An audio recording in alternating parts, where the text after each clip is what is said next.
आप देख रहे हैं तज्जियों, तबसरों और अहम तरीन खबरों पर मुश्तमिल पाकिस्तान का सबसे मुस्तनद और मोतबर न्यूज शो दुनिया मेहर बुखारी के साथ। अस्सलाम वालेकुम एंड गुड इवनिंग। मैं हूं मेहर बुखारी। IMF की कड़ी शराइत पर अमल दरामद और स्टाफ लेवल मुआहदे होने के बावजूद 75 दिन की तकलीफ दे इंतजार के बाद बिलाखिर IMF बोर्ड इजलास में पाकिस्तान के लिए $7 अरब का कर्ज प्रोग्राम मंजूर कर लिया गया है और उम्मीद की जा रही है कि मंजूरी के बाद पाकिस्तान को किसी भी वक्त $1.1 अरब की पहली किस्त मौसूल हो जाएगी। 37 माह दौरानिए के इस प्रोग्राम में पहला रिव्यू 6 माह के बाद यानी कि मार्च 2025 में होगा और अगर पाकिस्तान ने पहले रिव्यू में दिए गए अहदाफ हासिल कर लिए तो पाकिस्तान को $1.1 अरब की दूसरी किस्त मौसूल हो जाएगी। $7 अरब मालियत के इस प्रोग्राम की कुल 6 एक साथ होंगी जबकि कुल रिव्यूज 5 तक के हो सकते हैं। अलबत्ता ये सब कुछ पाकिस्तान की तरफ से IMF की जानिब से दिए गए इस्लाहाती एजेंडे पर अमल दरामद और हर रिव्यू के नए टारगेट्स को मुकम्मल करने पर मुनस्सिर होगा। आज ही वजीर आजम शहबाज शरीफ और वजीर खजाना भी पुरुमीद रहे कि पाकिस्तान ये प्रोग्राम हासिल करने में कामयाब हो जाएगा।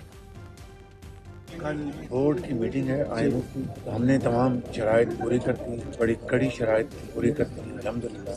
IMF board meeting tomorrow here in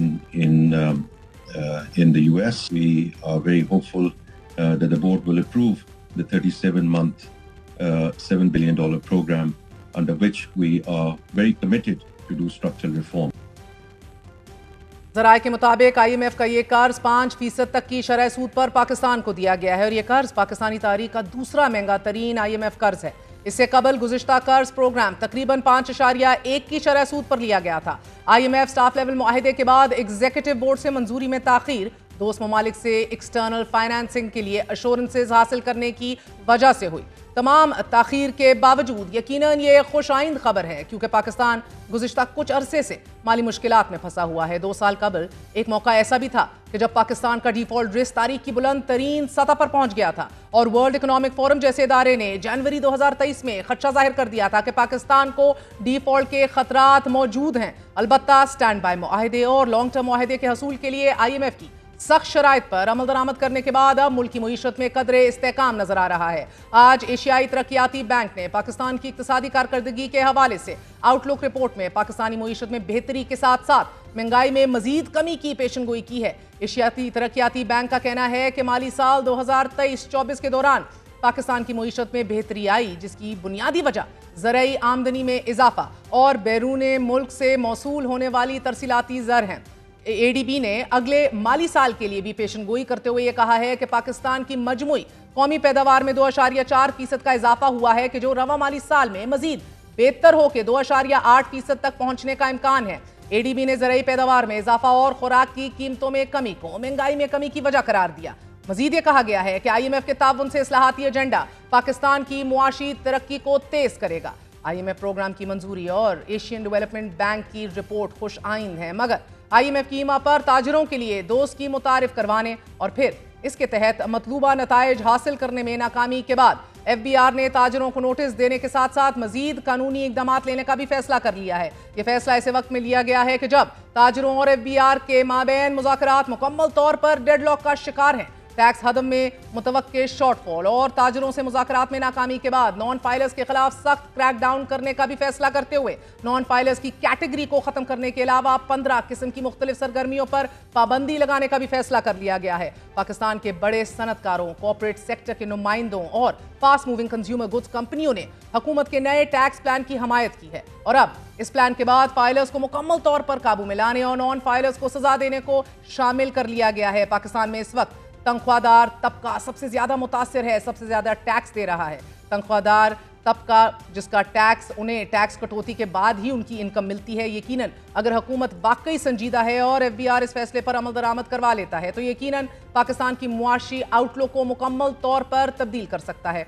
non filers की कैटेगरी खत्म करने के साथ साथ यह फैसला भी किया गया है कि non filers bank accounts operate नहीं कर सकेगा जबकि एक हद से जायद कैश विड्रॉल अगले मरहले में मुश्किल हो जाएगा। सालाना 3 करोड़ कैश निकालने की हद लगाई जाएगी जबकि साथ ही ये कहा गया है कि चेक का इस्तेमाल भी रोका जाएगा। बैरून मुल्क सफर पर पाबंदी होगी। मोबाइल सिम्स, बिजली और गैस के कनेक्शंस मुनक़ता करने की हिकमत अमली भी तैयार कर ली गई है जबकि नॉन फाइलर्स की जानिब से प्रॉपर्टी और गाड़ियों की खरीदो फरोख्त पर पाबंदी इसके अलावा है। FBR रिफॉर्म्स के साथ साथ तवानाई सेक्टर के IPPs के कैपेसिटी पेमेंट्स का मसला भी हल होता दिखाई दे रहा है। गुज़िश्ता रोज अवैस लगारी ने हमारे ही प्रोग्राम में IPPs मालकान के साथ नेगोशिएशंस में होने, टफ नेगोशिएशंस करने और कॉन्ट्रैक्ट्स को मौखर और कंप्लीटली डिसॉल्व करने के हवाले से बात की और बताया कि चीज़ों का मुस्बत सिमत में जाने का इशारा दिया। और आज ही ये खबर सामने आई है कि हुकूमत ने प्राइवेट IPPs के साथ साथ रियासती IPPs को भी बाबर करवा दिया है कि ऑपरेशनल होने के बाद सिर्फ टेक एंड पे मोड पॉलिसी पर अमल किया जाएगा। माहिरीन के मुताबिक मुल्क की मईशत में बेहतरी के असरात नजर आना शुरू हो गए हैं। इंटरनेशनल ऑयल प्राइसेस को मद्देनजर रखते हुए सिग्निफिकेंट सेविंग्स हैं जिनके हवाले से कहा जा सकता है कि ग्रोथ भी जो है वो यकीनी दिखाई देने लग गई है। करेंसी पैरिटी जो है वो मजीद कंटिन्यू होती दिखाई दे रही है from short to medium term. साथ ही इन्फ्लेशन सिंगल डिजिट्स में रहने के इम्कानात हैं for the rest of this year 2024। Monetary easing की वजह से भी इकोनॉमिक ग्रोथ और एक्टिविटी भी दिखाई दे रही है, जबकि ये कहा जा रहा है कि फिस्कल रूम जो है वो मजीद इम्प्रूव हो गया है in order to entertain reforms. इस्लाहात के लिए बात करते हैं, हमारे साथ मौजूद हैं साबिक वफाकी वजीर खजाना असद उमर। असद, बहुत बहुत शुक्रिया साथ देने का। फरमाई दीजिएगा कि 3 साल दौरानिया का ये IMF प्रोग्राम हासिल करना पाकिस्तान के लिए कितना अहम था? कोई चॉइस ही नहीं थी जी, तो सिर्फ एक ही चॉइस थी औरंगज़ेब के पास और हुकूमत के पास कि IMF का एग्रीमेंट साइन करना था। अगर आप एक मजमूई तौर पर देखें तो बड़ी अजीबोगरीब सूरत हाल है कि मुल्क जो है कर्जा ले रहा है तो उसकी मुबारकबादें दी जा रही हैं, लेकिन जैसे हालात हैं, जो मईशत की सूरत हाल थी और जो हमारा एक्सटर्नल अकाउंट की सूरत हाल थी, उसके अंदर आप इस एग्रीमेंट को किए बगैर आगे चल ही नहीं सकते थे। तो उस लिहाज से अच्छी चीज़ है कि ये आज अप्रूवल हो गया है। और असद, ये ताखीर से हुआ, ऑफ कोर्स फाइनेंशियल गैप भी था, एक्सटर्नल गैप्स थे जिनको पूरा करना था, एश्योरेंसेस लेनी थी। इट डज सीम इंक्रीजिंगली बहरहाल ये हमारे लिए मुश्किल होता चला जा रहा है। बट राइट नाउ पाकिस्तान की जो मुआशी आउटलुक और सूरत हाल है वो तेज़ी से मुस्बत होती दिखाई दे रही है। Favourable global oil price trends हैं, आप देख रहे हैं कि इन्फ्लेशन ईज होती हुई दिखाई दे रही है, सपोर्टिव फिस्कल और मॉनेटरी पॉलिसीज हमें देखने को मिल रही हैं। सो मजबूत और पायदार इक्तिसादी तरक्की के हसूल के लिए हालात आज एज वी स्पीक साजगार कहेंगे? जी, मतलब अगर आप कंपेयर करें कि जहाँ पे हम आज से 1 साल पहले थे तो उससे बहुत बेहतर सूरत हाल है। इन्फ्लेशन के अंदर जो है अफरात ज़र के अंदर बहुत वाज़े तौर पर कमी नज़र आई है। एक्सपोर्ट्स के अंदर इजाफा नज़र आ रहा है, IT सर्विसेज की एक्सपोर्ट में इजाफा नज़र आ रहा है। आपकी रेमिटेंसेस जो बाहर से तरसीलात ज़र आती हैं उसके अंदर बहुत ग्रोथ नज़र आ रही है। रिजर्व्स के अंदर इजाफा हुआ है, तो बहुत सारी अच्छे इशारे नज़र आ रहे हैं। जो इस वक्त तक कमज़ोरी नज़र आ रही है वो है ग्रोथ के अंदर। इंडस्ट्री जो है इस वक्त भी बहुत ही मुश्किल हालात के अंदर नज़र आती है। जो कलीदी चीज़ें हैं जो आपको अंदाज़ा देती हैं कि मईशत के अंदर तरक्की हो रही है या नहीं हो रही है, या क्या सूरत हाल है। कंस्ट्रक्शन से पता चलता है, सीमेंट की सेल्स से, और सीमेंट की सेल को 17% कम हुई है पिछले साल से। इसी तरीके से जो तरसील होती है माल की, वो डीज़ल के इस्तेमाल के ज़रिए की जाती है। डीज़ल की सेल जो है वो कोई 15% कम हुई है पिछले साल से।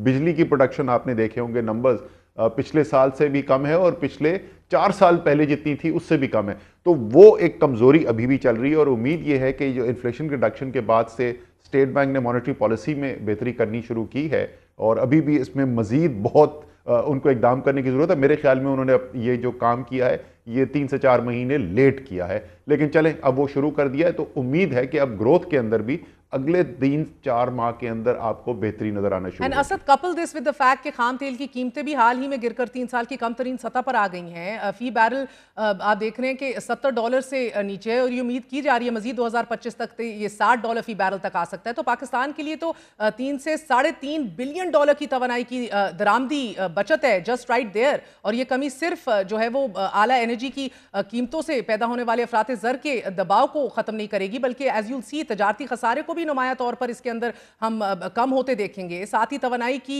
जो कम लागत पैदावार है, जो एक्सपेंडिचर्स हैं, अखराजात को भी कम किया जाएगा। पाकिस्तानी बरामदात की जो एक कंपेटिटिवनेस है पूरी दुनिया के अंदर, that will be much better. इसी तरह हमारी ओवरऑल बरामदी कारकर्दगी में भी इजाफा होते दिखाई दे रहा है। So this has to be coupled with all the efforts we are making locally. नहीं, हाँ, लेकिन ज़रा सा एहतियात की ज़रूरत है। वो ज़रूरत से ज़्यादा जल्दी विक्ट्री नहीं डिक्लेयर कर देनी चाहिए। ऑयल प्राइसेस जो है उसके अंदर आप सही कह रही हैं, कमी आई थी। $70 से नीचे ब्रेंट चला गया था, वो वापस $74 के ऊपर आ गया है, $75 तक भी गया था।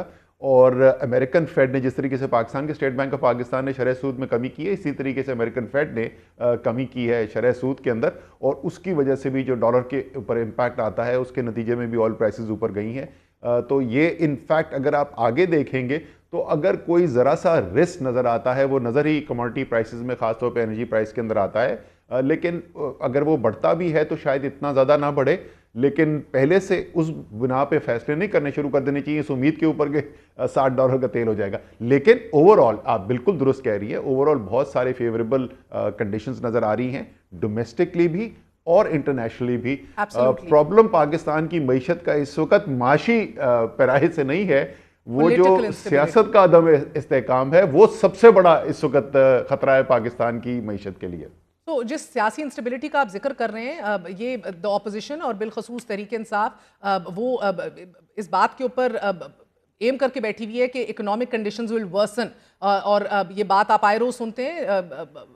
इमरान खान साहब अडियाला जेल से उनके जो बयानात आते हैं कि बेड़ा गर्क हो गया है, मेल्ट डाउन हो रहा है। सो अगर ये डू यू थिंक एक तो लेजिटिमेसी का सबसे बड़ा चैलेंज है इस हुकूमत को, मगर अगर इकोनॉमिकली टर्न अराउंड ये हुकूमत कर पाई, यू थिंक कि ये बड़ा मजीद मुश्किल बना देगा सूरत हाल ऑपोजिशन और तहरीक इंसाफ के लिए?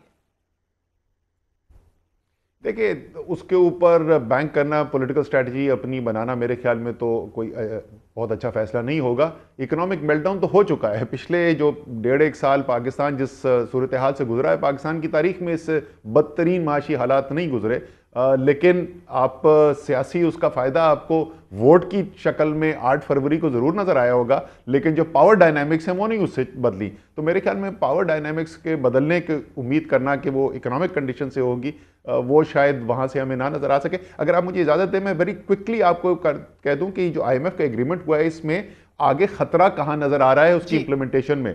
वो ठीक है, आपने कड़े फैसले वो जैसे कह रहे थे वज़ीर आज़म, वो उन्होंने कर लिए। वो खैर उनके लिए तो कड़े नहीं थे, कड़े तो थे पाकिस्तान की आवाम के लिए। वो तो अल्हम्दुलिल्लाह अरबपति, डॉलर के अंदर अरबपति इंसान है, उनके लिए तो कड़े नहीं थे। देखिए, रेवेन्यू की साइड के ऊपर 3 चीज़ों को हाईलाइट किया गया था, एक एक्सपोर्ट, एक रिटेल और एक ज़राअत, एग्रीकल्चर। एक्सपोर्ट के ऊपर तो उन्होंने कर दिया, बहुत बड़ा फैसला कर दिया, पोटेंशियल नेगेटिव कॉन्सिक्वेंसेस भी है, लेकिन वो फैसला उन्होंने कर दिया।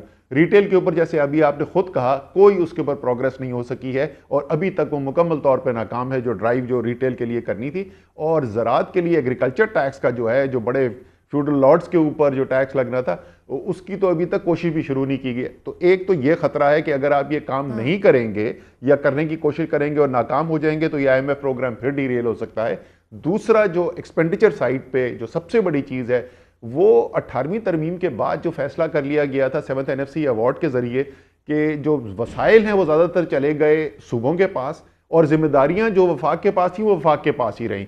तो अखराजात के अंदर बहुत बड़ी तब्दीली की ज़रूरत इसके अंदर, इस प्रोग्राम के अंदर लिखी गई है कि सूबों ने ज़्यादा जिम्मेदारी उठानी है। वो एक बड़ा फैसला है जिसकी भी अमल दरामद अभी हमने होते हुए नहीं देखा।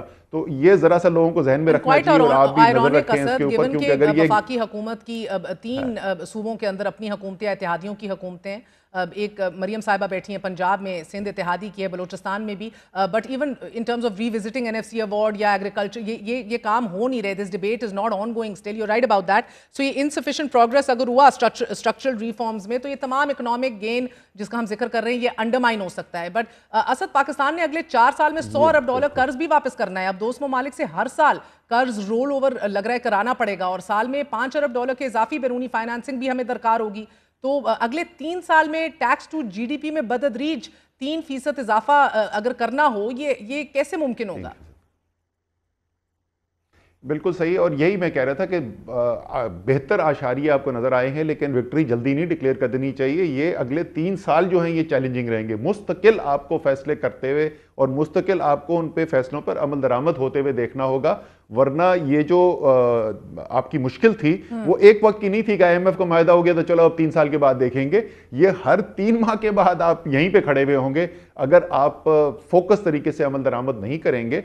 और इसलिए बहुत ज़रूरी है कि जो आपने कमिटमेंट्स की हैं उनका इंतज़ार किए बगैर फौरी तौर पे उसके ऊपर आपको अमल दरामद होता हुआ नज़र आना चाहिए। और वो जो हमारे जो फ्रेंडली कंट्रीज जिनको हम कहते हैं और वाकई में फ्रेंडली हैं, वो एग्जॉस्ट हो गए हैं कि भाई तुम अपना निज़ाम जो है उसको दुरुस्त नहीं करते हो, तुम अपने मुल्क किस तरीके से तुम्हें चलाना चाहिए वो तुम चलाते नहीं हो, और हमारे पास आ जाते हो हर थोड़ी बार के जी चाहते तो नहीं थे लेकिन क्या करें आपसे पैसे मांगने के लिए हम फिर आ गए, और वो एग्जॉस्ट होते हो गए। और जैसे आपने कहा था शुरू में 2.5 महीने का जो डिले हुआ है उसकी बुनियादी वजह यही बन रही थी कि वहां से सपोर्ट नहीं मिल रही थी, और आखिर में यह करना पड़ा कि 11% के ऊपर पाकिस्तान की तारीख का सबसे महंगा डॉलर का कमर्शियल कर्जा लेना पड़ा उस गैप को पूरा करने के लिए। बहुत बहुत शुक्रिया। वेरी शॉर्ट ब्रेक, वापस आएंगे, बात करेंगे। कैदी नंबर 804 ने अडियाला जेल से एक बार फिर अहम तरीन बयान जारी किए हैं, जबकि इलेक्शन कमीशन इजलास दर इजलास के सिलसिले में मसरूफ है। Stay with us.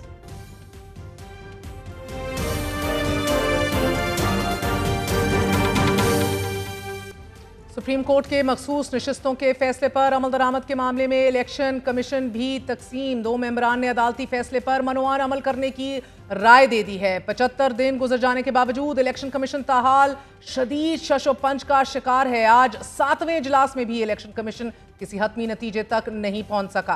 कानूनी टीम ने आज के इजलास में इलेक्शन कमीशन को यह तजवीज़ दी है कि सुप्रीम कोर्ट के फैसले के खिलाफ दरख्वास्त दायर की जाए, मगर खैबर पख्तूनख्वा के जस्टिस इकरामुल्लाह और पंजाब के बाबर हसन बरवाना ने कानूनी टीम की इस तजवीज़ से इख्तलाफ करते हुए ये राय दी है कि इलेक्शन कमीशन के पास तफसीली फैसले पर अमल दरामद के अलावा कोई गुंजाइश बाकी नहीं रही, इसलिए फैसले पर अमल करके नजरसानी अपील का इंतजार किया जाए। 2 वाज़े ग्रुप्स में मुनकसिम होते इलेक्शन कमीशन का आज का इजलास भी बेनतीजा खत्म हो गया। अब ये इजलास 8वीं बार कल मुनक्कद होगा, मगर अदालत के तफसीली फैसले ने इलेक्शन कमीशन के तमाम रास्ते बंद करके इससे फैसले पर अमल दरामद करने के अहकाम जारी कर रखे हैं। राहें मजदूद हो जाने के बाद आज हुकूमती सेनेटर और सेनेट में पार्लिमानी लीडर इरफान सिद्दीकी ने अदालती फैसले को आइन से मुतसादिम करार देते हुए कहा कि सुप्रीम कोर्ट ने आइन की बहुत सी शिकों को मफलूज कर दिया। इस फैसले में बार बार आइन को तोड़ा गया है और बार बार 2017 के कानून को तोड़ा गया है, इलेक्शन एक्ट को तोड़ा गया है। इस फैसले के अंदर ऐसी ऐसी चीजें हुई हैं जो अनहोनी हैं। जो लोग 80 के करीब इंडिपेंडेंट आए, सुन्नी इत्तेहाद कौंसिल, अब उसमें वो चले गए। अब आइन के मुताबिक ऐसे पिंजरे के अंदर चले गए जो बंद हो गया। आइन उस पिंजरे को 5 साल के लिए बंद रखता है, नहीं खोलता उसको। आप वो ताला खोलते हैं, उन्हें ये भी कहते हो पीटीआई के आशियाने में जाके बैठ जाओ। What is this? ये कौन सा आइन है? ये इख्तियार अगर आपने ले लिया है तो आपने गलत लिया है। आप जब आइन की पासदारी ना करें तो हमें बता दें कि हम कहां जाएं। क्या पार्लियामेंट के सामने जब 2 रास्ते हों कि क्या जो आइन कहता है वो उस पे अमल करे या कोई गैर आइनी अदालती हुक्म कहता है तो उसकी पैरवी करे। 239 आर्टिकल है आइन का कि आइन में की गई कोई तरमीम किसी अदालत में किसी भी बुनियाद पर चैलेंज नहीं हो सकती, चाहे वो कुछ भी हो। हमारी अमेंडमेंट्स भी चैलेंज हो जाती है। ये शिक जो है ये मादूम हो चुकी है। मजसे शूरा की अथॉरिटी के ऊपर कोई लिमिट ही नहीं है, कोई हद ही नहीं है कि वो कॉन्स्टिट्यूशन की किसी भी शिक को जैसे चाहे अमेंड कर ले, उस पर कोई पाबंदी नहीं है। चैलेंज भी हो रही है, हमें रोका भी जा रहा है। अपनी हुदूद से तजावुज की वजह से जो अदलिया की तरफ से हो रहा है, इसने आइन की बहुत सी शिकों को अमलन मफलूज करके रख दिया। हुकूमत सुप्रीम कोर्ट के फैसले को आइनी हदूद से तजावुज करार दे रही है। मामला संगीन है। अदालती फैसले ने हुकूमत की तमाम तदाबीर पर पानी फेर दिया है। अदालत के 12 जुलाई के मुख्तसर और 23 सितंबर के तफसीली फैसले के दौरान इलेक्शन एक्ट में तरमीम के जरिए आज़ाद उम्मीदवारों के पार्टी बदलने पर पाबंदी लगा दी गई। स्पीकर कौमी असम्बली ने इलेक्शन कमीशन को खत लिखकर नई तरमीम पर अमल की हदायत जारी कर दी, मगर अदालती फैसले के बाद अब इलेक्शन एक्ट भी गैर मौसर हो चुका है और इलेक्शन कमीशन पार्लियामेंट के कानून और अदालती फैसले के दरमियान मोल्लक सैंडविच दिखाई दे रहा है। अगर इलेक्शन कमीशन अदालती फैसले पर अमल नहीं करता तो तौहीन अदालत की तलवार चल सकती है और इसे एक अदारा जाती जंग का आगाज भी कहा जा सकता है। और अगर इलेक्शन कमीशन अदालती फैसले पर अमल दरामद कर देता है तो तहरीक इंसाफ कौमी असम्बली में बड़ी जमात बन जाएगी और हुक्मरान इत्तेहाद 2/3 अक्सरियत से हाथ धो बैठेगा। ये जहन में रखिए। जमीयत उलमाए इस्लाम पे के सरबरा मौलाना फजल रहमान ने मुजवजा आइनी तरमीम पर अपनी जमात के एतराज़ात वफाकी आइनी अदालत के खदोखाल, चीफ जस्टिस और आर्मी चीफ की मुद्दत मुलाजमत में तोसी और सियासी सूरत हाल पर आज सहाफ़ियों से तफसीली गुफ्तगू की।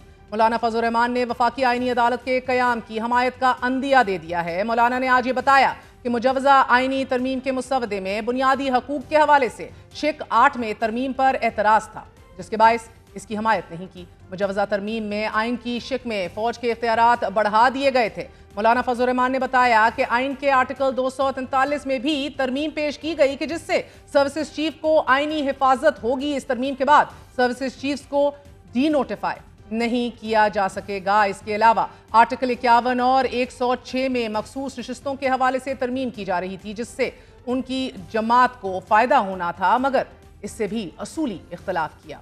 इसी तरह आर्टिकल 63A में तरमीम जो अरकान असेंबली की रुकनियत से मुतल्लिक है, इस पर भी एतराज़ किया। मौलाना फजल रहमान ने यह भी आज बताया कि हुकूमत ने आर्टिकल 8 और 63A और मखसूस नशिस्तों के हवाले से भी शिक में तरमीम से पीछे हटने पर आमादगी जाहिर की है। इसी तरह हाई कोर्ट के जजों के तबादले पर भी उनकी जमात को एतराज़ है। मौलाना फजल रहमान ने वफाकी आइनी अदालत की सरबराह की उम्र 68 साल करने की तजवीज़ से भी इख्तलाफ करते हुए कहा कि इस वक्त ये हद मुकर्रर करने से ऐसा लग रहा है कि ये एक बंदे के लिए किया जा रहा है। मौलाना फजल रहमान ने बताया कि मुजवजा आइनी तरमीम में चीफ जस्टिस सुप्रीम कोर्ट की तैनाती का इख्तियार वजीर आजम की सिफारिश पर सदर को दिया गया और उनकी जमात को असूली तौर पर वफाकी आइनी अदालत के क़याम पर कोई एतराज़ नहीं है।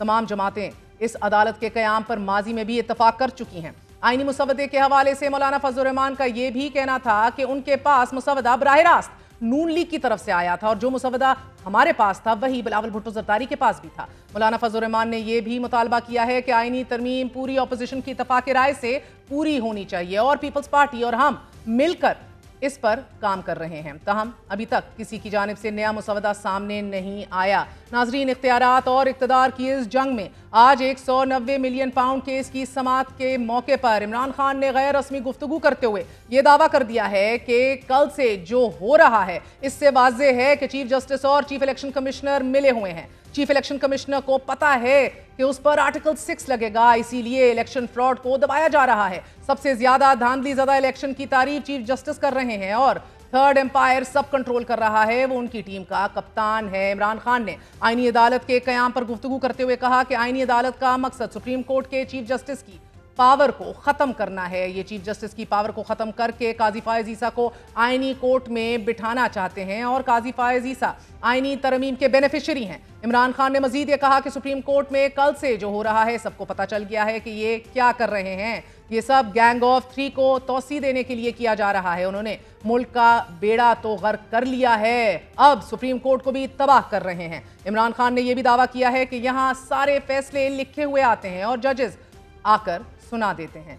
ये चाहते हैं कि सुप्रीम कोर्ट और हाई कोर्ट के जजेस भी ताबे हो जाएं। इमरान खान ने यह दावा भी किया कि इलेक्शन फ्रॉड को कवर करने के लिए उनको अपने जजेस चाहिए और इनका मकसद यही है कि फ्रॉड सामने ना आ जाए और तहरीक इंसाफ ऊपर ना आ जाए। तहरीक इंसाफ के डर से सुप्रीम कोर्ट और जमहूरियत को तबाह किया जा रहा है। इमरान खान ने अगले चीफ जस्टिस की तकर्री का ऐलान का मुतालबा भी करते हुए ये कहा है कि हम जस्टिस मंसूर अली शाह को मुकम्मल बैक करते हैं।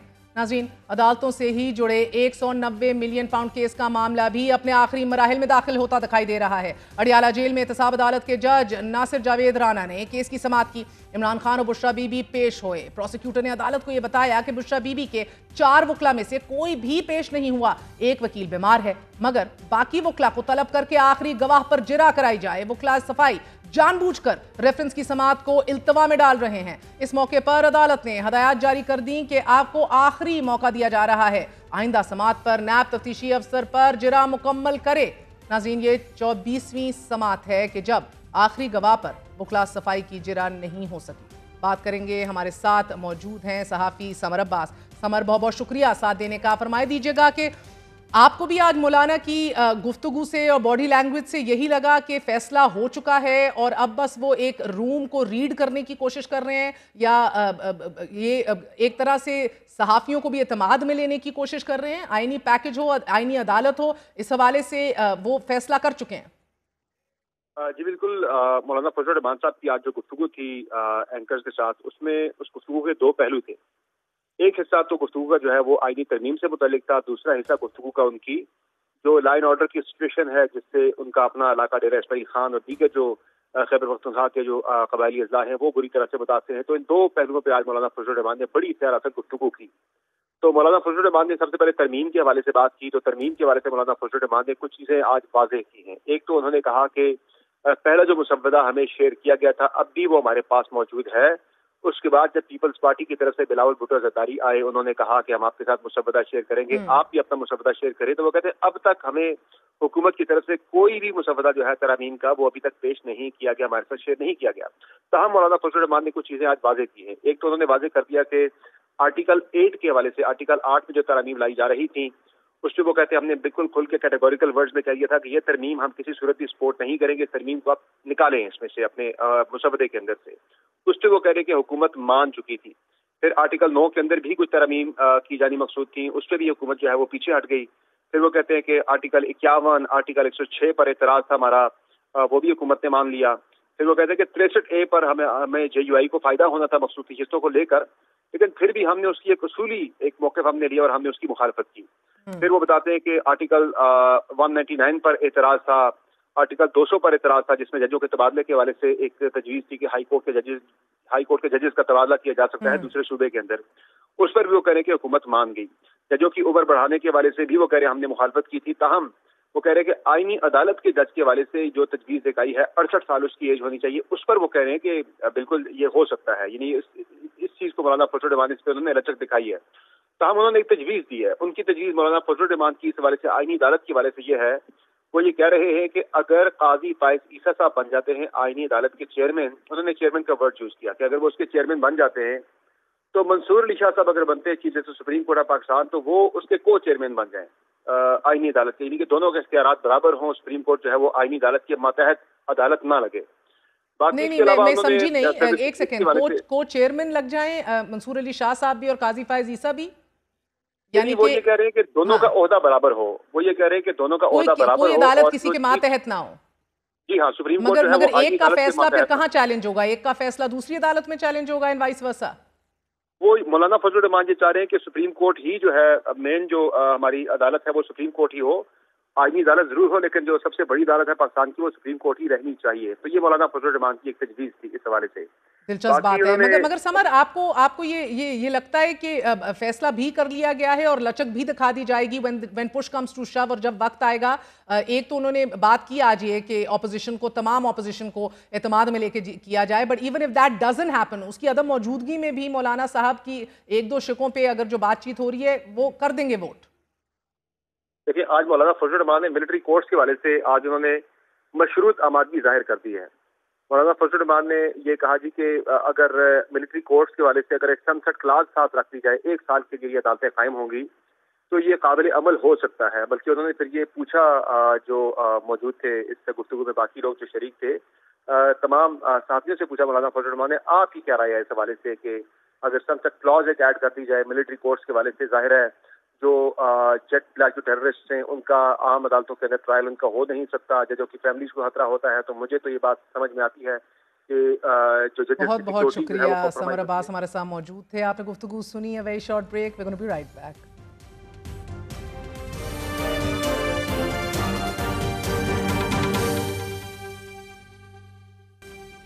इलेक्शन कमीशन के मातहत होने वाले मुतनाज़ इंतखाबात, फॉर्म 45 और फॉर्म 47 का खुला तनाज़ा, अदालती अहातों में घेरी होती खलीज बजरिया सदारती ऑर्डिनेंस, चीफ जस्टिस के मास्टर ऑफ द रोस्टर के इख्तियारात की अमली तौर पर बहाली, हुकूमत की जानिब से इंतखाबी कवानीन में तब्दीलियां, गैर मामूली तौर पर इलेक्शन कमीशन और हुकूमत का 12 जुलाई के सुप्रीम कोर्ट के अक्सरियती फैसले की तामील करने से इनकार। सुप्रीम कोर्ट का तफसीली फैसला, इलेक्शन कमीशन पर फर्द जुर्म आयद, मगर एक बार फिर इलेक्शन कमीशन का अदालती फैसले के बावजूद मखसूस नशिस्तें मुतलका जमात को देने पर शशोपंज, और फॉर्म 45 फॉर्म 47 पर चीफ जस्टिस सुप्रीम कोर्ट का फैसला। हुकूमती मैंडेट जस्टिफाई करने की इस जंग में इलेक्शन कमीशन की बहैसियत खुद मुख्तार इदारा साख और अदालत का गैर जानिबदार किरदार दोनों बराबर दाव पर लगे हैं।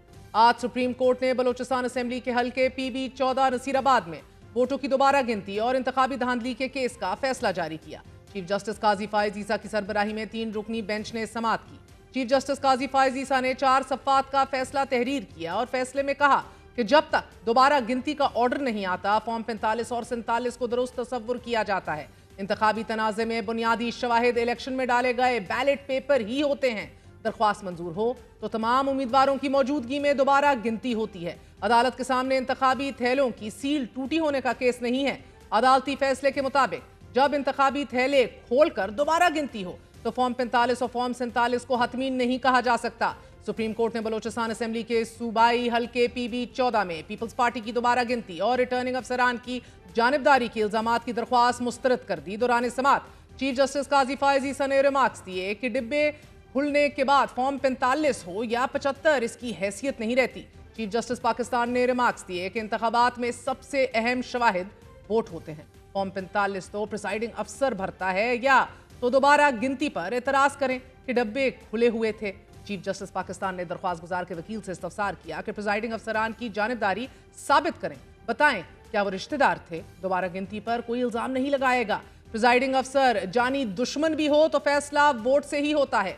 वोटों के सामने 45 फॉर्म की कोई अहमियत नहीं। गुज़िश्ता 1 साल से तहरीक इंसाफ का इलेक्शन में धांधली से मुतल्लिक जो बयानिया रहा है उसकी सालिम बुनियाद फॉर्म 45 और फॉर्म 47 में होने वाली बेज़ाब्तगियां रही हैं। नाज़रीन, तहरीक इंसाफ की जानिब से फॉर्म 45.com के नाम से एक वेबसाइट बनाई गई कि जिस पर फॉर्म 45 के जरिए उन हलकों के स्टेटिस्टिक्स और अदाद-ओ-शुमार जमा किए गए कि जिन पर उनके मुताबिक धांधली हुई है। इंतखाबात में हार जाने वाले सियासी कारकुनान और इंतखाबी उम्मीदवार ये शिकायत करते हुए नजर आए कि वो फॉर्म 45 के मुताबिक जीत रहे थे, लेकिन जब फॉर्म 47 के जरिए वोटों की हतमी गिनती सामने आई तो वो इलेक्शन हार चुके थे। इंतखाबी उजरदारियों से जुड़ा एक और मामला फॉर्म 45 का है और दूसरा ट्राइब्यूनल्स की तश्कील का है।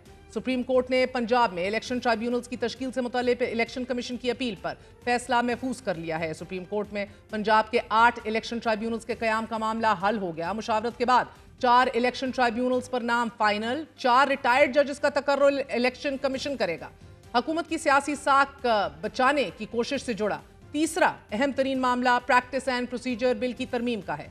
ऑर्डिनेंस की मंजूरी के फौरन बाद जस्टिस मुनीब को हटाकर जस्टिस अमीनुद्दीन को जज कमेटी का हिस्सा बना दिया गया, जबकि जस्टिस मंसूर अली शाह ने कमेटी में बैठने से यह कहकर इनकार कर दिया कि प्रैक्टिस एंड प्रोसीजर एक्ट की तश्कील का फैसला फुल कोर्ट का था। इसमें रद्दोबदल या तो फुल कोर्ट बेंच या फुल कोर्ट इजलास के जरिए मुमकिन है।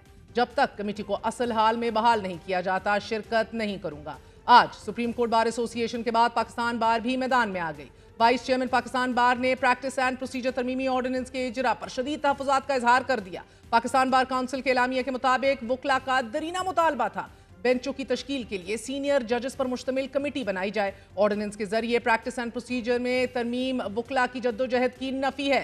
एलामिया में कहा गया है कि प्रैक्टिस एंड प्रोसीजर कानून को सुप्रीम कोर्ट ने खुद आईनी और कानूनी तौर पर दुरुस्त करार दिया था। ऑर्डिनेंस आर्जी कानून साजी है कि जो उस वक्त जारी किया जाता है कि जब कोई हंगामी जरूरत हो। ऑर्डिनेंस के जरिए चीफ जस्टिस को बेंच की तश्कील का यकतरफा और स्वाबदीदी इख्तियार दिया गया। बार काउंसिल के एलामिया के मुताबिक ऑर्डिनेंस एक गैर मुनसिफाना कानून है। प्रैक्टिस एंड प्रोसीजर तरमीमी ऑर्डिनेंस एक बुरी कानून साजी है। एलामिया के मुताबिक सदारती ऑर्डिनेंस उन शिकों की भी खिलाफ वर्जी है कि जिसमें कानून साजी का इख्तियार अवाम के मुंतखब नुमाइंदों को दिया गया है। पाकिस्तान बार ने हमेशा आइन की बालादस्ती और अदलिया की आज़ादी की जद्दोजहद की हमायत की है। हुकूमत अपने मैंडेट की लेजिटिमेसी के लिए बराह रास्त टक्कर कवानीन, आइन और अदालती फैसलों से ले चुकी है। ऐसे में अदालती तकसीम और इस तफरीक से उठने वाले मौक़िफ़ इस महाज को मजीद हवा दे रहे हैं।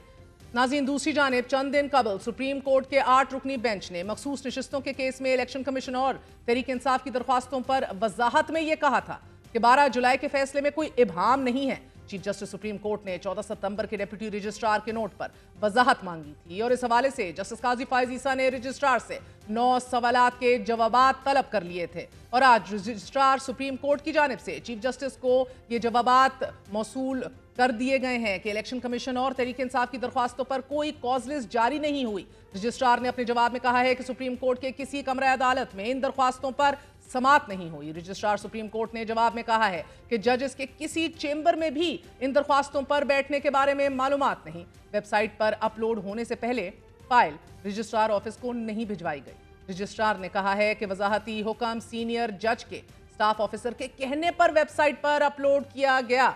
बात करेंगे, हमारे साथ मौजूद हैं सरबरा पतन सरवर बारी। सरवर बारी साहब, बहुत बहुत शुक्रिया साथ देने का। पहले तो फरमाई दीजिएगा कि चीफ जस्टिस पाकिस्तान का 4 सफ़ात पर मबनी फैसला जिसके अंदर ये कहा गया है कि कॉज जो है वो अब फॉर्म्स जो हैं वो इररेलेवेंट हो जाते हैं, कास्ट किए गए बैलेट पेपर्स ही फैसला कौन अंसर हैं इस तमाम इशू के अंदर? प्रिसाइडिंग अफसर या रिटर्निंग अफसर की तरफ से मतूबा फॉर्म में जो कुछ रिकॉर्ड किया जाता है वो वोटों की गिनती का ही हतमी तयन नहीं होता, और अगर वोटों की दोबारा गिनती का हुक्म दे दिया जाए तो फिर बैलेट पेपर्स पर मुश्तमिल ही थैले हों या पैकेट्स हों, उनको खोल कर किया जाता है वोट्स के जरिए कि जो बैलेट पेपर्स डाले गए हैं, जितने वोट डाले गए हैं वही मेन आंसर है। इंतखाबी नताइज का बुनियादी सबूत भी वही है। अब मस्कूरा फॉर्म्स में दुरुस्तगी का अंदाजा लगाया जाता है, ये चीफ जस्टिस ने अपने फैसले में लिखा तो है, मगर वो कह रहे हैं तब तक लगाया जाता है जब तक बैलेट पेपर्स की दोबारा गिनती का हुक्म ना दे दिया जाए।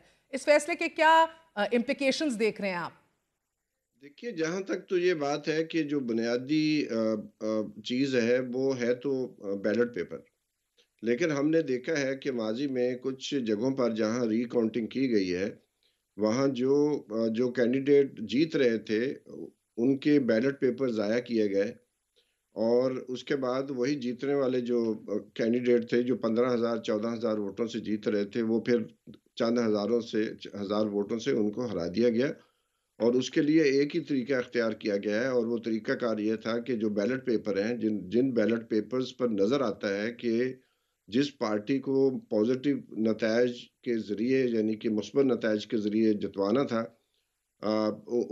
उनको जितवाने के दो तरीके थे। एक तो ये था कि उनके बैलेट पेपर नए डाल दिए जाएं, या जो जीत रहे थे उनके बैलेट पेपर्स को स्पॉइल कर दिया जाए। यानी कि अगर एक लाइन भी इजाफी है बैलेट पेपर के ऊपर, तो वो बैलेट पेपर मुस्तरद हो जाता है और वो काउंटिंग के अमल से निकल जाता है। तो जैसे ये लोधरा की सीट थी, गुजरांवाली की 2 नशिस्तें हैं, इसी तरह मुल्तान में यूसुफ रज़ा गिलानी साहब सिर्फ 297 वोटों से जीते हैं, जबकि वो शुरू की पहली काउंटिंग में 14-15 हज़ार वोटों से हार रहे थे। तो इसलिए ये कहना कि बैलेट पेपर ही बुनियादी चीज़ है, यकीनन ये बात है। लेकिन जो बहुत सारे जो उम्मीदवार जो हारे, असल में उनके पास फॉर्म 45 मौजूद थे और आज भी उनके पास हैं, और कुछ अदालतें, ट्रिब्यूनल्स उनको हुक्म भी दे चुकी थी कि वो फॉर्म 45 जमा कराएं, लेकिन उसके बाद सारा अमल रोक दिया गया। तो मेरी नज़र में तो फॉर्म 45 का ही तनाज़ा है 8 फरवरी से लेकर आज तक, क्योंकि बहुत सारे फॉर्म 45 पे जो उम्मीदवार जीते हुए हैं उनको हरवाने के लिए नए फॉर्म 45 तैयार किए गए थे। और अब जो दूसरा तरीकाकार है जो ज़्यादा वो समझते हैं मौसर है कि बैलेट पेपर की जो अहमियत है उसको फॉर्म 45 के ऊपर बढ़ा दिया जाए। लेकिन ये नज़र में रखना चाहिए कि फॉर्म 45, 46, 47, 48 ये तमाम फॉर्म पोलिंग एजेंट्स, ऑब्जर्वर्स की और मीडिया की मौजूदगी में तैयार किए जाते हैं। पोलिंग एजेंट्स के दस्तखत होते हैं, और बाज़-औक़ात अगर ऑब्जर्वर्स बैठे हों उनके भी दस्तखत फॉर्म 45 के ऊपर मौजूद होते हैं। फॉर्म 46 के ऊपर भी दस्तखत मौजूद होते हैं पोलिंग एजेंट्स के या इलेक्शन एजेंट्स के। तो इसलिए फॉर्म 45 की बहुत ज़्यादा अहमियत है। उसको इस तरह करके नहीं निकाला जा सकता, क्योंकि अब उनके उनके नज़दीक ये मुश्किल है कि वो जो बहुत सारे उम्मीदवार पीटीआई के असल में जीते हुए थे, हमने भी ये सारा एनालिसिस किया है, NA 130 का किया है, NA 128 का किया है, NA 265 का किया है। तकरीबन 25 हलकों का हमने बहुत डिटेल्ड ऑडिट किया है, और उस ऑडिट की बुनियाद पर हम ये कह सकते हैं कि इलेक्शन कमीशन ने जो फॉर्म असल में थे टेम्पर किए हैं और जारी मैंडरिंग भी की थी। और लेकिन अब ये बात ये है कि अगर ये मान लिया जाए कि बैलेट पेपर ही हैं, तो इलेक्शन कमीशन ने जो 7 माह से अपनी वेबसाइट के ऊपर पूरा डेटा डाला हुआ है, इसकी सजा कौम को मिलनी चाहिए या इलेक्शन कमीशन के चीफ और उनके मेंबरान को मिलनी चाहिए। और सुप्रीम कोर्ट खुद भी जिम्मेदार है कि उन्होंने इतना डिले किया और कौम को एक गो-मगो की कैफियत में रखा है। तो ये इतना इजी नहीं है कि चीफ जस्टिस साहब जो है वो कहें जी बैलेट पेपर की अहमियत ज़्यादा है, यकीनन है। लेकिन जो इलेक्शन कमीशन ने ये जो सारी गड़बड़ की है, जिसके सबूत हमने मीडिया के सामने पेश किए थे, तो मैं समझता हूँ कि ये बहुत बड़ी एक तो नामुमकिन बात है कि तमाम हलकों के जो बैलेट पेपर निकाले जाए, दोबारा से गिनती की जाए। और हमें क्या पता, क्योंकि इस वक्त तो जो इलेक्शन कमीशन अपनी अपनी क्रेडिबिलिटी लूज कर चुका है, और अभी जो सुप्रीम कोर्ट का मेजॉरिटी डिसीजन आया है उसमें भी वाज़े तौर पर लिखा गया है कि इलेक्शन कमीशन अपनी जिम्मेदारी, आईनी जो जिम्मेदारी थी उसको पूरा करने में बहुत बुरी तरह नाकाम हुआ है। और इलेक्शन कमीशन वाज़े तौर पर एक प्राइमरी पार्टी के तौर पर जो कि पीटीआई के खिलाफ है वो सामने आई है। तो मैं समझता हूँ कि ये महज जो है जो चोरी की गई थी 8 फरवरी को उसको छुपाने के लिए ये वर्डिक्ट निकाला गया है, लेकिन इसकी मैं समझता हूँ कोई अहमियत नहीं है।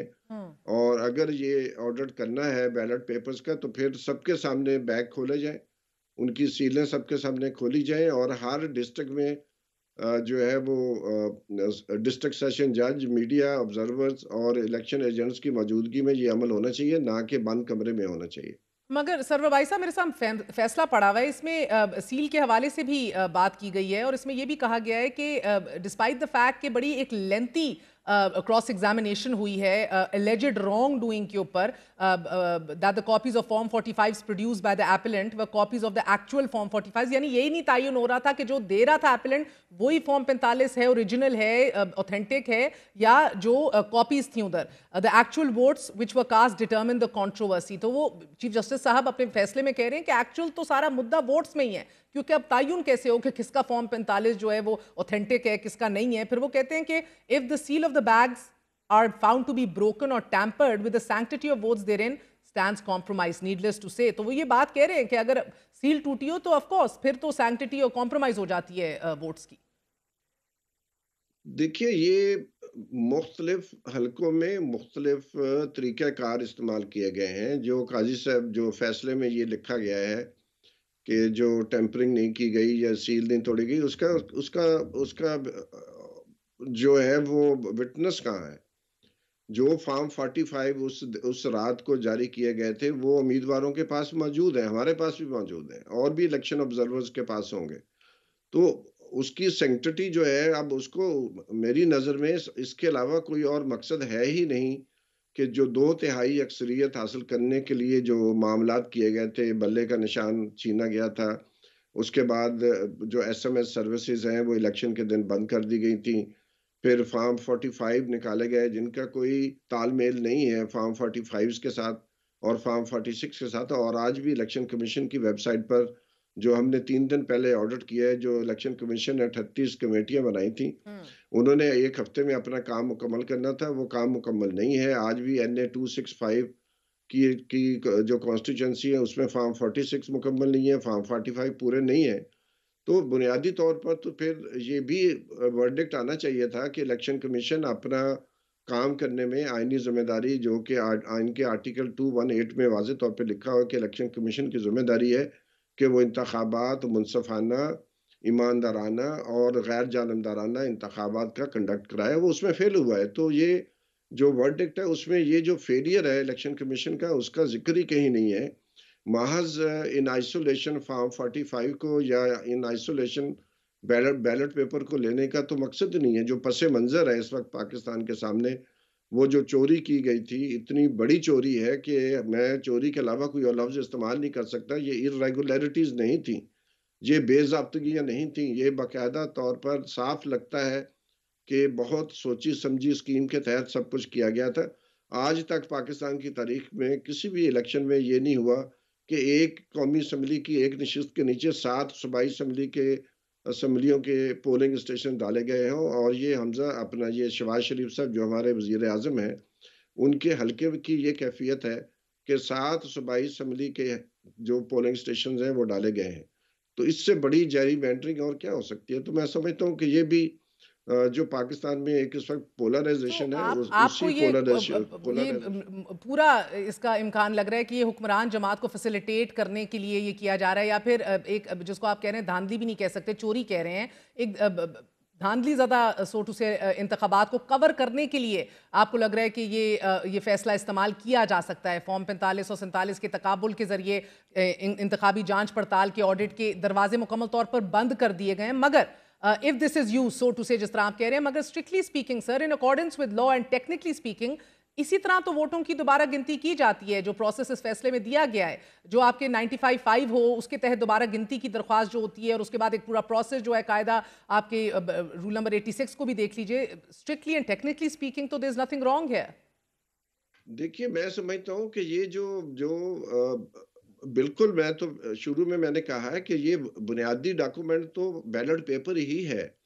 लेकिन अगर बैलेट पेपर जो है वो मुल्तान के, लोधरा के और गुजरांवाले के हलकों में जिस तरह बैलेट पेपर्स निकाल कर जो जीतने वाले थे उनके बैलेट पेपर्स को स्पॉइल कर दिया गया है, तो ये अगर ये अब एतमाद नहीं है, क्योंकि जो जो क्रेडिबिलिटी है इलेक्शन कमीशन की वो -0 हो चुकी है। तो ऐसे हालात में जब हमें नजर आ रहा है, पूरी कौम को नजर आ रहा है, मीडिया मुत्तफिक है, जो स्कॉलर्स हैं, जो थिंक टैंक्स हैं, वो इस चीज़ पे इत्तेफाक करते हैं कि इलेक्शन कमीशन पार्टीजन हो चुका है। तो मैं समझता हूँ कि ये वर्डिक्ट की वैल्यू बिल्कुल कुछ भी नहीं है, क्योंकि ये तो इलेक्शन कमीशन की जो धांधली है, अब उसको उसकी उस धांधली की कंटिन्यूटी का हिस्सा बन जाएगा। लेकिन कोई गारंटी करें कि जो जो जो बैग्स हैं जिनके अंदर बैलेट पेपर पड़े हैं, क्या वाकई वो सील्ड हैं, नहीं है, क्या उनकी सील तोड़ के दोबारा सील लगाई गई है, और क्या ये बैग जो हैं ये पोलिंग एजेंट्स के सामने खोले जाएंगे या नहीं खोले जाएंगे। ये सारी गारंटीज किए बगैर कुछ नहीं हो सकता। इसलिए ये मुझे भी राइट है और पूरी कौम को ये हक हासिल है कि ये जो चीफ जस्टिस साहब का ऑर्डर आया है उसके ऊपर हम जो माजी में आज तक हो रहा है उसकी वजह से ये मैं कह रहा हूँ। लेकिन ये तो बात सही है कि बैलेट पेपर बुनियादी चीज़ है, लेकिन बुनियादी चीज़ जो उसके बाद जो है वो फॉर्म 45 है, क्योंकि वो फॉर्म 45 तैयार किए गए हैं हर जो मौजूद पोलिंग एजेंट था या मुशाहिदाकार था उसकी मौजूदगी में एक एक बैलेट पेपर देखा गया है, उसके बाद उसकी काउंटिंग हुई है, उसके बाद फॉर्म 45 तैयार हुए हैं, फिर उसके ऊपर उनके दस्तखत लिए गए हैं। तो इसलिए दोनों चीज़ों को आमने सामने रखकर तय करना पड़ेगा कि ये कैसे हो। लेकिन ये कि ये जो बड़ा हमने बहुत पहले डिमांड की थी कि ये फॉर्म 45 और पूरा जो मवाद है इसको फ्रीज किया जाए और इसको और सुप्रीम कोर्ट इसका हुक्म दे।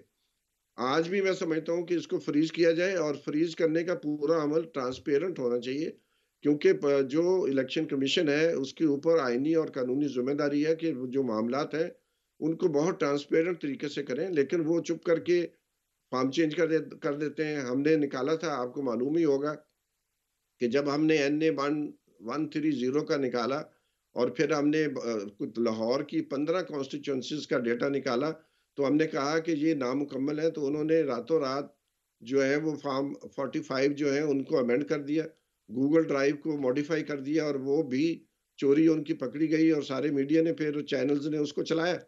तो इस किस्म की सिचुएशन में ये कहना कि बैलेट पेपर ही सब कुछ है, ये काफ़ी नहीं है। बहुत अच्छा होता कि बैलेट पेपर्स की गिनती फॉर्म 45, फॉर्म 46 दोनों की मौजूदगी में की जाए, क्योंकि जो फॉर्म 46 है वो बैलेट पेपर काउंट है कि कितने बैलेट पेपर इस पोलिंग स्टेशन पर दिए गए थे, कितने इस्तेमाल हो गए, कितने मुस्तरद हुए, और जो बच गए वो भी उसमें पड़े होने चाहिए। तो ये बहुत लंबा और तवील अमल है, और इसमें इन माहौल में जबकि जिस पार्टी को इलेक्शन ही नहीं लड़ने दिया गया था, अब क्या उसको इजाजत दी जाएगी, क्या मीडिया को इजाजत दी जाएगी कि उसकी मौजूदगी में ये सारे जो सीलें तोड़ी जाए। बहुत बहुत शुक्रिया सरवर बारी की गुफ्तगू आपने सुनी। पतन ने 3 जुलाई को प्रेस रिलीज जारी की थी कि जिसमें 8 फरवरी के इंतखाबात में लाहौर के 21 हलकों के नताइज पर मबनी फॉर्म 45 5 माह तक इलेक्शन कमीशन की वेबसाइट से गायब होने का दावा कर दिया गया था, और फिर पतन की रिपोर्ट के मुताबिक 7 माह बाद इलेक्शन कमीशन की जानिब से 38 कमेटियां तश्कील दी गईं, जिनका मकसद इलेक्शन कमीशन ऑफ पाकिस्तान की वेबसाइट से मिसिंग फॉर्म्स को दोबारा अपलोड करना था। और इस टास्क के लिए 7 दिन की मोहलत, 42% फॉर्म पोलिंग एजेंटों के दस्तखत के बगैर थे। ये डेडलाइन भी मिस हो गई है, लेकिन इलेक्शन कमिश्नर ऑफ पाकिस्तान या कोई तर्जुमान बारहा मीडिया के सामने हाजिर नहीं होता, सवालों का जवाब नहीं देता। That's it for tonight. Good night, अल्लाह हाफिज़।